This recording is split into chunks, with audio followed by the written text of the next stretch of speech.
This is Reality Dispatch, written by Jim Mintz.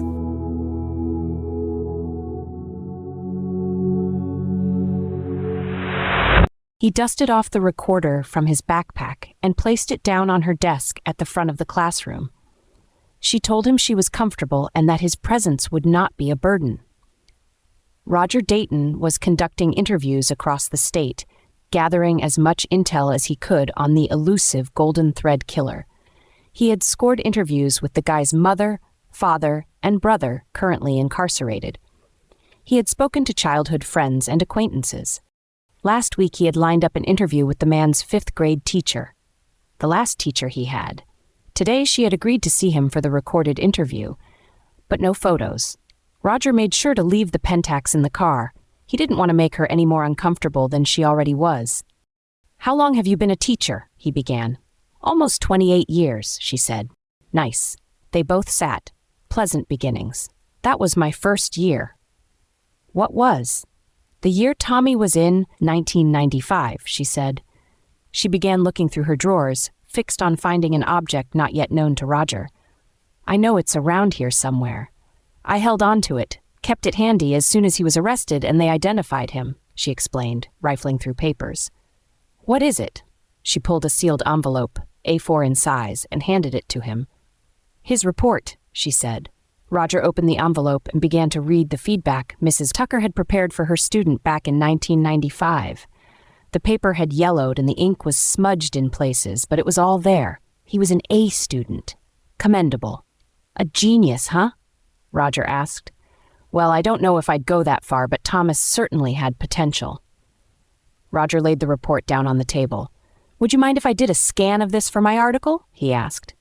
"Go right ahead," she said. She stood as if she had concluded the discussion and was awaiting Roger to take the cue to leave. "If you don't mind, Mrs. Tucker, I still have a few more questions for you," he said. "I was hoping we would spend a good portion of the afternoon together." She frowned and reluctantly retook her chair. "All right, I will speak with you," she said. "I spoke with my sister last night at length. We both agreed that me talking to the media was a good thing.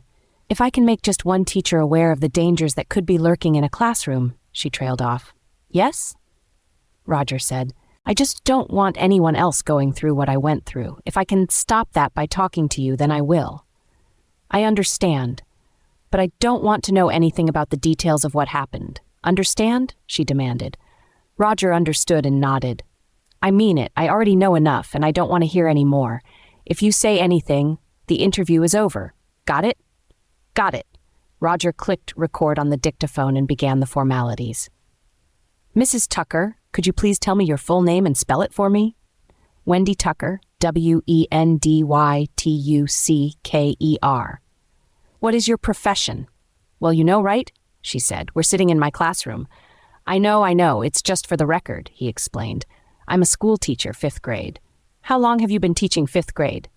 26 years, and before that I was a teacher's aide for 2 years. Roger cleared his throat. "Wendy, have you ever heard the name Thomas Acatrall?" She recrossed her legs and leaned in. She placed a hand on her forehead and drew in a deep breath. She took her time to answer. Roger waited. The tape continued to spin. "Yes," she said. "In what way?" "I was his teacher." "When was that?" 1995, she said. "My first year as a solo teacher. Do you have any memories of him?" She took her time to answer. She shook away the thoughts that flashed across her face. "Yes. Do you care to share any of them with us?" She drew a long breath and exhaled. "Well, he was a good student.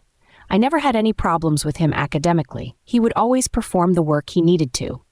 Whenever we held a quiz, and I tried to hold them once a fortnight to make sure the kids were on track, I could always count on him to either get the top of his class or near the top. Like second in the class, something like that. He was a very diligent student. I felt like he wasn't really learning what it was I had to teach him. It just came naturally to him. He was able to apply himself to a task, any task." She shifted in her seat as if her backside had gone to sleep. "Are you okay? Do you need a minute?" "No, I'm fine," she said. "So, recently Acatrall was arrested and convicted of 1,300 counts of murder in the first degree. He is currently awaiting a further 800 charges of accessory after the fact. How is it that someone so caught up in the act of massacring an entire generation of people not show any tendencies to that type of behavior as a child? Roger asked. I didn't say he didn't showcase any tendencies, she explained. I'm just saying he was a very good student. So he did showcase tendencies? Well, I don't know. I'm not a psychologist, she said. All I can say is what I witnessed. Okay, can you enlighten us? Well, it's not so much what he did, it's what others did around him. I cannot explain it, she began. Can you try? He was a very popular kid. The entire class knew of him. Not just our class, but the other classes. They loved him.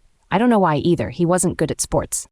He didn't have a particularly arresting personality. He never smiled. He never made a joke. He never really engaged in any type of meaningful conversation with anyone that I could observe. And I observed that kind of thing a lot, you know? He was just this quiet, unassuming, smart kid. So I never understood why they loved him so much. It was very, very odd. Roger nodded for her to continue. Okay, for example, whenever the class began, he would walk in and everyone would just part like the Red Sea for him. Like they were afraid of him or something. He would constantly change desks, and the child who had been sitting in that seat a day earlier just grabbed their things and moved for him, no questions asked. If that happened in any of my other classes, there'd be hell to pay. Not for Thomas. No one gave him any kind of a hard time at all on any matter. I mean, he looked like a bit of a dork, too. It's not like he was this big, intimidating presence. He was just a small, shy kid that everyone was afraid of. I couldn't understand it. So one day, we're in the teacher's lounge and I'm smoking. I used to back then. I asked my colleague, I think it was Richard Beaumont. I can't remember. I wanted to know if this kid was the son of a mafioso or something because it was just weird. You know what he tells me? What? Roger wondered. He's the son of 2 public school teachers. They both worked over at the Catholic school on Broad Beach. Thomas went to a public school, which is why we had him. No unusual family ties to anything nefarious. As I was saying, it was just odd. She looked out the window at the graying sky, a hint of rain splattering. Is that all you found disturbing? He asked. No, she breathed rapidly, as if she was in an internal debate on whether she should part with the following information. She looked in Roger's eyes, looking for sympathy. Empathy. Anything. She caved. I marked their schoolwork and assignments at my parents' beach house on Sangreal Road, over by Bayside. It was a good place to just concentrate. I'd take my work with me on weekends and have dinner with my girlfriends, she said. Right. So, she continued. I remember marking Tommy's work at the end of the year and, I don't know, it's like... Like what? It looked like it was in my handwriting, she said. Your handwriting? Yeah. Like as if I had done the work and handed it in to myself on behalf of him, except that I have no memory of doing this, she said. Okay, so maybe you two were just similar in your handwriting? Roger wondered. Wendy began digging around in her teacher's desk drawer once more. She removed a plastic sleeve full of legal paper. The pen markings were visible throughout. She handed it to him. Look, she said. She began scribbling a note on the pad in front of her and ripped it off the stack and handed that to Roger. He compared the sheets and could see the obvious similarities. So what are you saying? Roger asked.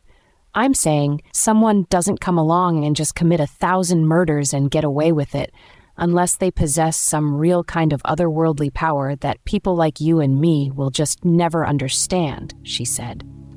I'm giving this interview because I genuinely think there is more to it than meets the eye with Tommy. He's not just some kid that went bad. She drew a packet of cigarettes out of her handbag and lit one in the room. I keep these for emergencies, she said, noticing Roger giving her the eye. She exhaled a lengthy puff. I'm telling you, there is something different about that kid. I think the devil himself came to Matonville. There is no other explanation. We are all just pawns in his little scheme. I was a pawn in his little scheme. I want others to know that if you feel like you're not in control, you probably aren't, she said.